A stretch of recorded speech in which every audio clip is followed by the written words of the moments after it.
What's going on, guys? It is Thursday again, and you know what that means. We're taking a look at NVIDIA's Geforce Now news. Now, if you don't already know, or if you're new to the channel, every Thursday, NVIDIA drops some kind of news and a new batch of games to the service for their Geforce Now. So every Thursday, I try to cover that if I can, any news that goes on. I've pretty much covered everything that's happened with Geforce Now on the channel since it came out of beta in February. So today they've added Square Enix has come back, plus 7 other titles, plus some more games included in the highlight feature. So let's take a look. NVIDIA Geforce Now regains 14 Square Enix games, including Shadow of the Tomb Raider, and adds 7 others.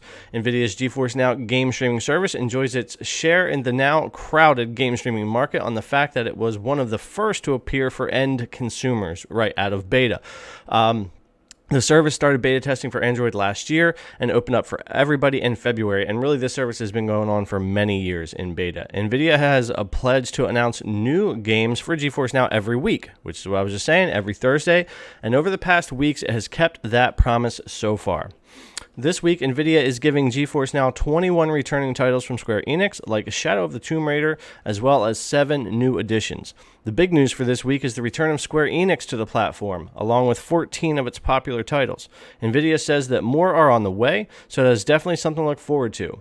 These are the 14 titles making their way to Geforce Now today under the Steam store. So this is also all due to them launching the May 31st opt-in program, where companies will need to opt in to have their games included. It seems that a lot more companies are liking that. We've gotten The Long Dark come back. We've gotten a couple other games come back. We've gotten Square Enix come back, and maybe more will follow. So Battalion 1944, Boundless, Deus Ex Human Revolution, Deus Ex Mankind Divided, Just Cause 3, Just Cause 4, Life is Strange 2, Rise of the Tomb Raider, Shadow of the Tomb Raider, Sleeping Dogs Definitive Edition, Supreme Commander, Forged Alliance, The Awesome Adventures of Captain Spirit, and Tomb Raider. These are your 14 Square Enix games that have returned. Yes, we're still missing some, Final Fantasy 15 and others, but it's nice to see a publisher coming back. Maybe more will come back, and maybe more games will come back. Maybe, just maybe, we'll still see Warzone come to Geforce Now. I know a lot of you would love to see Warzone come back to Geforce Now. I would love to see Call of Duty come back.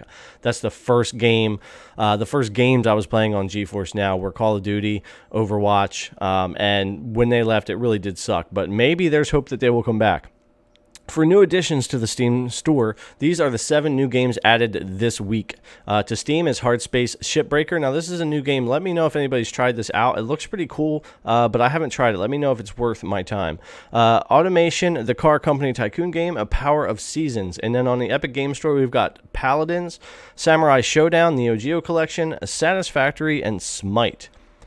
Of these, Hard Space Shipbreaker is a new game launch on Steam that was just launched this week, having just released 2 days ago. And so you do get some new content. Yeah, we are getting, and the same thing happened with Satisfactory as well.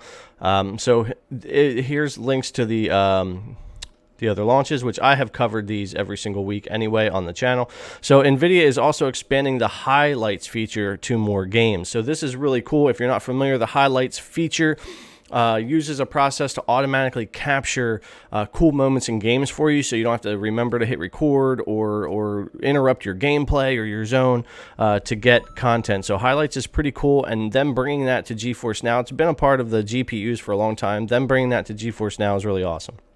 So NVIDIA Highlights uses smart pattern and image recognition to automatically detect and save key moments for easy gameplay sharing. The latest game to benefit from this is Psyonix's Rocket League. The full list of Geforce Now games that support highlights can be found here. We're going to go take a look at that. macOS support for highlights is also in the works, though no ETA has been provided for the same.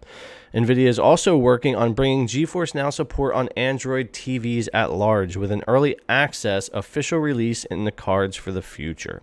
So let's go over here and take a look at the games that are included right now in the highlights. Now, it was just CSGO like a week ago, so they've added quite a few just in a week.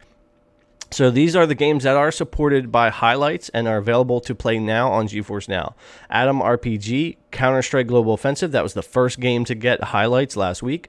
Crossout, Dirty Bomb, Dying Light, Bad Blood, Elix, Fortnite, Grip, Hitman 2, Insurgency, Kingdom Come, League of Legends, Metro Exodus, My Time at Portia, Phantom Doctrine, PlayerUnknown's Battlegrounds, Project Winter, Tekken 7, War Thunder, and Will to Live Online. So these are all the games right now that not only are playable on GeForce Now, they include highlight, not all the games on GeForce Now. These are all the games that you can get highlights and play on GeForce Now. So that's pretty cool, and they've added these quickly. Like I said, last week it was only Counter-Strike. Now you've got these, so I expect more and more games will get added to this quickly. This is a feature that is really cool, and I think it'll be nice for GeForce Now. Square Enix returning is also really awesome, along with some other games. So that is pretty much your game news for this Thursday on GeForce Now, guys. Square Enix coming back maybe gives us hope that other games like 2K and Activision Blizzard and others might return. Bethesda might bring more games back, but who knows? I don't know what all these companies' plans are, but seeing Square Enix bring at least some of its games back with NVIDIA saying more are on the way is pretty nice, and I think the opt-in program is helping. I think companies just like having that choice. It doesn't sound like there's any money exchanging or anything like that. It's just giving permission. So it sounds like the way to go for GeForce Now. Thanks a lot for coming to check out the video, guys. If you haven't already, click that subscribe button. Give this video a thumbs up, ring the notification bell, and leave me your comments down below. Thanks a lot, and have a good one.